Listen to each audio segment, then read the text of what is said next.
बहुत समय पहले विंध्यागढ़ नामक राज्य था। वहां के राजा वीरेंद्र सिंह अपनी प्रजा के बीच न्यायप्रिय और दयालु राजा माने जाते थे। उनके पास अपार धन, विशाल सेना और सोने चांदी से भरे खजाने थे।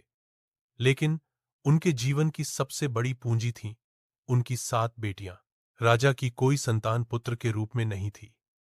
यह उस समय की बात है जब पुत्र को वंश का वारिस मानने की परंपरा गहरी थी। दरबारियों से लेकर पड़ोसी राजाओं तक सब यही मानते थे कि वीरेंद्र सिंह की 7 बेटियां राज्य संभाल नहीं पाएंगी। लेकिन राजा का विश्वास कुछ और था। मेरी बेटियां ही मेरी असली ताकत हैं। 7 बेटियां, सातों बेटियों के नाम और स्वभाव अलग अलग थे। 1, रजनी, सबसे बड़ी, गंभीर और समझदार। 2, मालती, तेज, तर्रार और राजनीति में गहरी समझ रखने वाली। 3, कुसुम, साहित्य और कला की प्रेमी। 4, सरोजिनी, करुणामयी, जनता की सेवा में रत। 5, सुरभि, युद्ध कला में निपुण। 6, वसुंधरा, खेती और भूमि की देखभाल में रुचि रखने वाली। 7, चंद्रिका, सबसे छोटी, चंचल और निष्कपट। राजा अक्सर कहा करते, अगर मेरे पास 7 बेटे होते तो वे शायद राज्य को बांटकर अलग अलग हिस्सों में राज करते, लेकिन मेरी 7 बेटियां राज्य को एक सूत्र में बांधकर रखेंगी। राज्य की चिंता समय बीतता गया। राजकुमार न होने की वजह से कई पड़ोसी राजा विंध्यागर पर कब्जा करने की योजना बनाने लगे। दरबार में भी लोग फुसफुसाने लगे, राजा की उम्र बढ़ रही है, अब तो उन्हें कोई उत्तराधिकारी घोषित करना चाहिए। मंत्री ने भी राजा से कहा, महाराज, प्रजा सोचती है कि आपके बाद कौन राज्य संभालेगा? 7 कन्याएं राज्य का भार कैसे उठाएंगी? राजा मुस्कुराए और बोले, मेरी बेटियां ही मेरे उत्तराधिकारी होंगी। मैं उन्हें राजनीति, युद्ध, प्रशासन और धर्म सबकी शिक्षा दूंगा। बेटियों की शिक्षा। राजा ने महल में ही एक विशाल विद्यालय और युद्धकला केंद्र बनवाया। वहां बड़े बड़े विद्वान, आचार्य और सेनापति आकर 7 राजकुमारियों को शिक्षा देने लगे। रजनी और मालती ने प्रशासन और कूटनीति सीखी। कुसुम ने साहित्य, संगीत और नृत्य में महारत हासिल की। सरोजिनी ने प्रजा सेवा और आयुर्वेद सीखा। सुरभि ने तलवारबाजी, तीरंदाजी और घुड़सवारी में नाम कमाया। वसुंधरा ने कृषि, जल प्रबंधन और अर्थशास्त्र सीखा।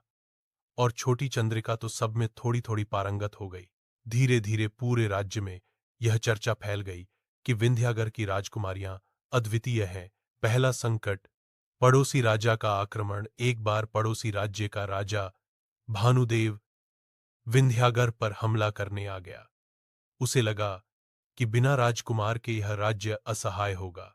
लेकिन जब युद्ध भूमि में सुरभि और मालती ने सेना का नेतृत्व किया, रजनी ने कूटनीति से सहयोगी राज्यों को जोड़ लिया, तो भानुदेव की हार तय हो गई। प्रजा ने पहली बार देखा कि बेटियां ही राज्य की ढाल बन सकती हैं। दूसरा संकट, राज्य में सूखा। कुछ वर्षों बाद विंध्यागर में भीषण सूखा पड़ा। नदियां सूख गईं, खेत बंजर हो गए, लोग भूखों मरने लगे।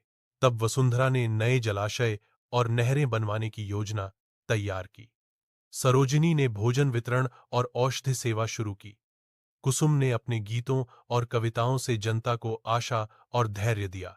कुछ ही महीनों में सूखा झेलने वाला राज्य फिर से हरा भरा हो उठा। जनता का विश्वास। अब जनता के मन से यह भ्रम मिट गया कि बिना पुत्र राज्य असुरक्षित है। लोग कहते, हमारे पास 7 रत्न हैं जिन्हें ईश्वर ने राजा को दिया है। दरबारी षड्यंत्र। लेकिन कुछ दरबारी अब भी यह स्वीकार नहीं कर पा रहे थे कि महिलाएं शासन कर सकती हैं। उन्होंने गुप्त षड्यंत्र रचकर पड़ोसी शत्रुओं से हाथ मिला लिया।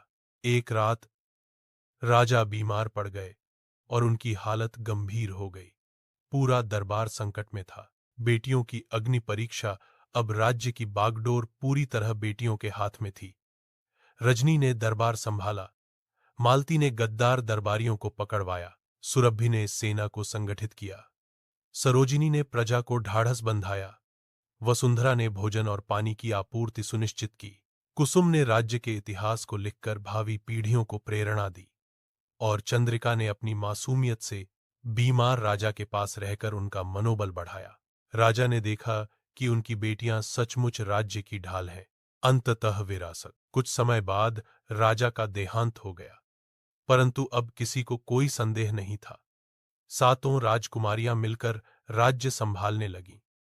उन्होंने तय किया कि वे आपस में सत्ता बांटेंगी नहीं, बल्कि सामूहिक रूप से शासन करेंगी। विंध्यागर एक ऐसा राज्य बन गया जहां पहली बार महिला शासन ने न्याय, प्रेम और समृद्धि का नया अध्याय लिखा। उपसंहार: यह कहानी हमें यह सिखाती है कि शक्ति केवल पुत्र में नहीं, पुत्रियों में भी होती है। अगर अवसर और शिक्षा मिले तो महिलाएं किसी भी क्षेत्र में पुरुषों से कम नहीं। एकता, करुणा और समझदारी से हर संकट पार किया जा सकता है।